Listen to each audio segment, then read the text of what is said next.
Exterior prairie outside of Beer City, Oklahoma, day. Hooves trot towards Beer City. From time to time, little red blots drip into the sand and mark the horse's path. Exterior Main Street, Beer City continues.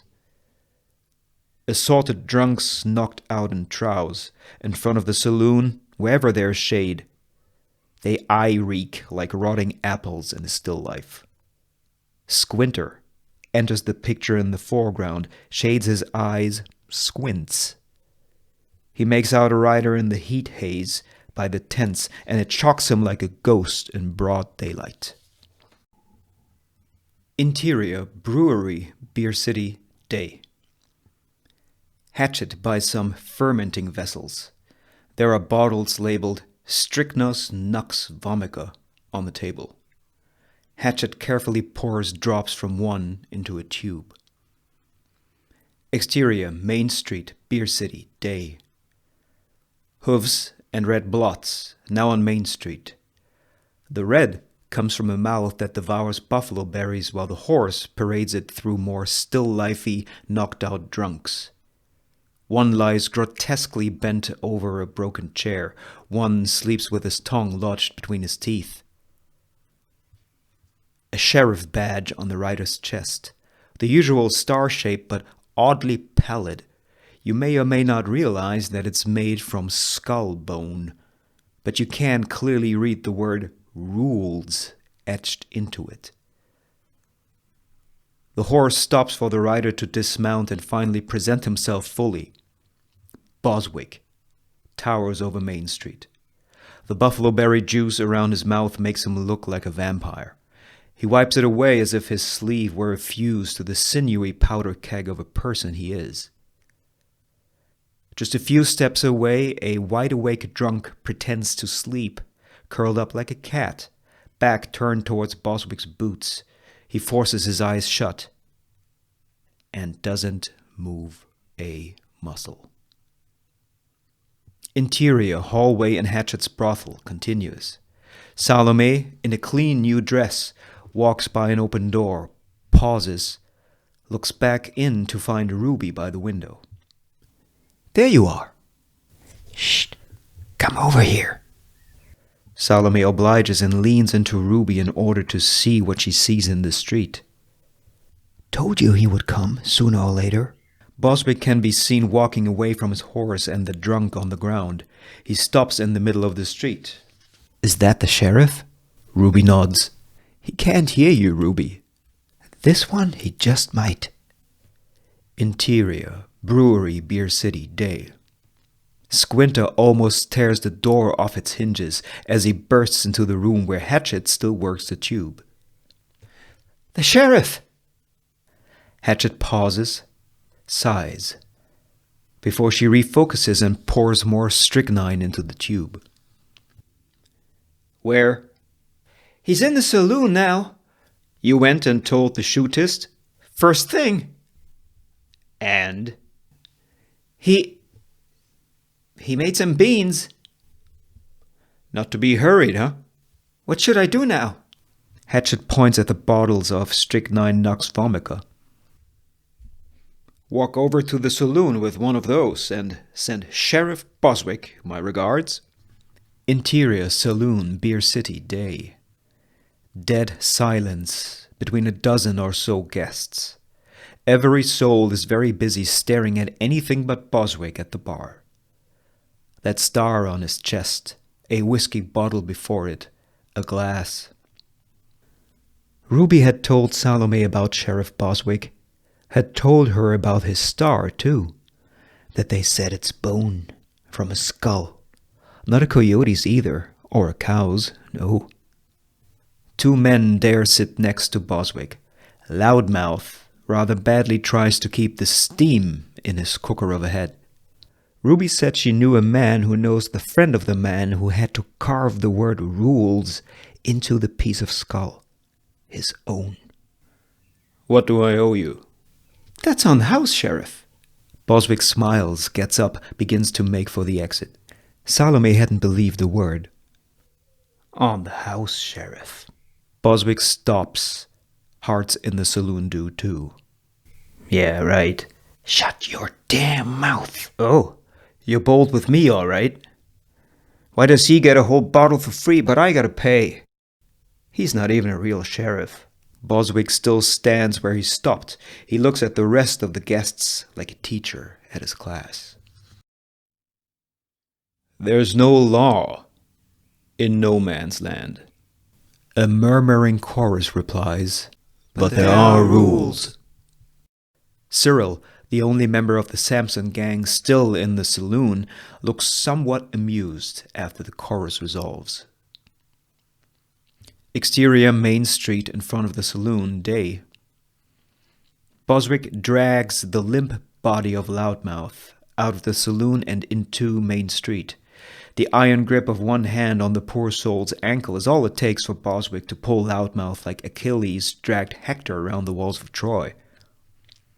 The barkeeper shows his face in the saloon door. He hasn't paid, Sheriff. He's not dead. Ask him later. Sure looks dead, bloody face and all knocked out. Loudmouth doesn't even flinch as he gets dragged to the brothel. Interior, salon in Hatchet's brothel continues. Ruby gets jump-scared when Boswijk barges in with his meat package.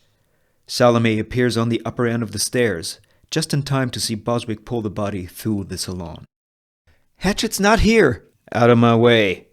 Ruby slips behind a chair, lets Boswijk pass for a door in the back of the salon. What's going on here? Hatchet now in the still open front door. Boswijk lets go of Loudmouth. Thud, and produces a keychain. He won't be bothered to turn around to Hatchet. None of your business. Hatchet hurries over to Boswijk. This is my house. Not your cell, though. He unlocks the door, opens it, and looks surprised. The hell? Your cell is occupied. Could have told you. What can be seen from the salon looks like the tiniest room. No furniture, the only window nailed shut, and a cross-legged, beat-up phone on the floor planks. Who are you? Phone is too out of it to answer. Killed a man. Don't we all? He bends down to pick Loudmouth up again and push him into the cell room with phone. No! She grabs Boswick's arm, keeps him from Loudmouth's ankle. I can't have two in there. Oh boy, is this powder keg of a man ready to explode now. I will split you in half, woman. Are there rules or not? Two is company. I can't handle them when you're gone again. Yeah, right. I won't. Give me another room. This is not a hotel. Give me Split me in half then, and see who else will feed your playthings. Ruby and Salomé hold their breaths, and only exhale when Boswijk closes the door to the cell room. You're the only one has another key. I did put him in there. You don't get to decide who goes in my hole. That's what I told them, but they want a trial. They want it? Some sentences are worse than a rope around the neck, or a quick bullet, is what they think. Loudmouth finally comes to. Boswijk looks down at him as if he had somehow already forgotten what he dragged in. Trial tomorrow. Exterior, Main Street, in front of the brothel, continues. Squinter approaches, hesitates when he sees Boswijk step out. Ruby and Salomé deliver Loudmouth to the outside. He manages to only sway and not fall when they let go of him. Get lost. Loudmouth stumbles away like a Walking Dead extra. Dan! Squinter heeds the call, squeezes by behind Ruby and Salomé. Coming! Boswijk strolls away off screen. Ruby still watches Loudmouth lurch. He got lucky. The fella in the hole will have it worse.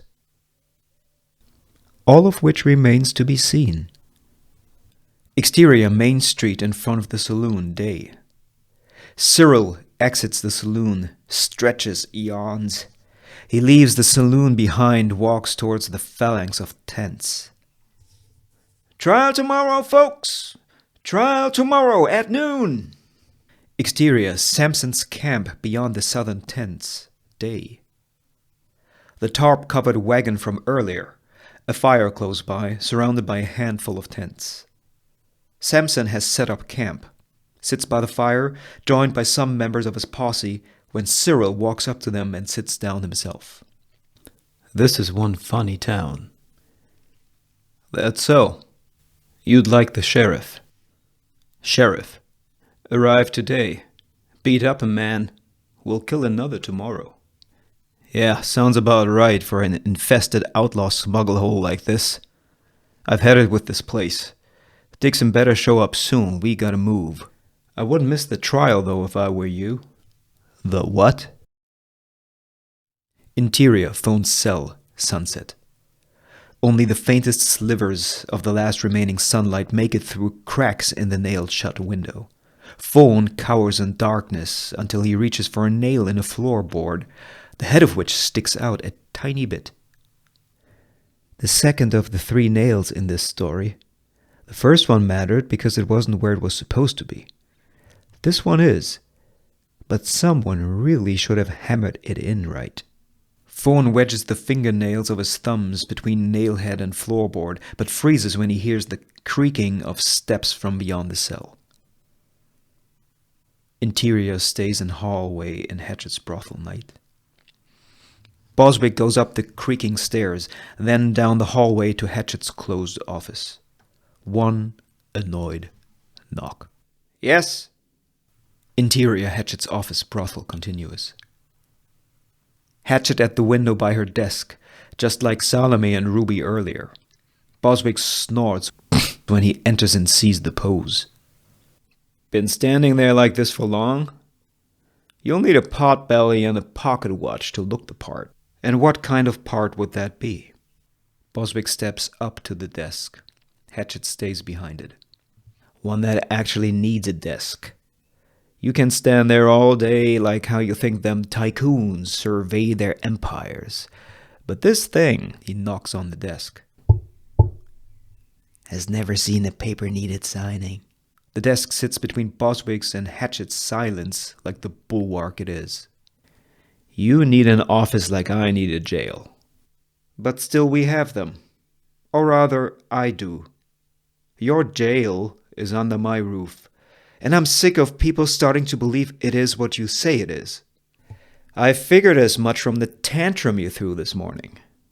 You don't scare me, Boswijk. It's sheriff to you. Never has been. Well, that's about to change.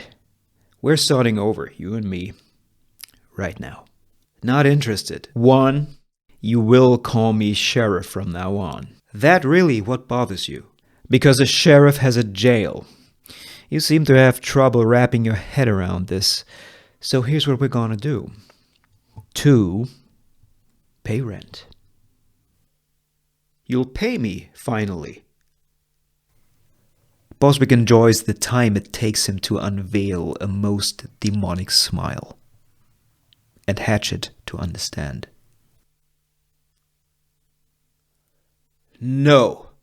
Why, yes, my dear. I won't pay a penny for you taking my property. Boswijk slams a fist down on the desk, and now Hatchet looks as if a tidal wave threatened to overcome her bulwark. My jail.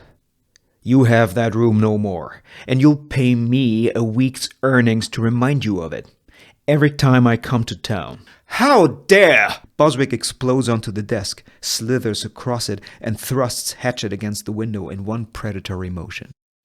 Every single time. He grabs Hatchet by her throat, pulls his gun with the other hand, switches grip midair so that he holds the gun by its barrel and presents the butt of the grip to Hatchet's eyes. Or I'll whip you every single time. Hatchet is unable to speak. I would ask if we have an understanding, but we do. Let's not waste your breath on it. Boswijk lets go of Hatchet. She clutches her throat. While you still have some. He walks around the desk, heads for the door. Good night. And out he struts. Hatchet stands utterly alone. Interior Phone's cell, night. Can't see a thing until a hatch at the bottom of the cell door slides open and candlelight falls in. A bowl of soup with bread is pushed through the hatch. Don't.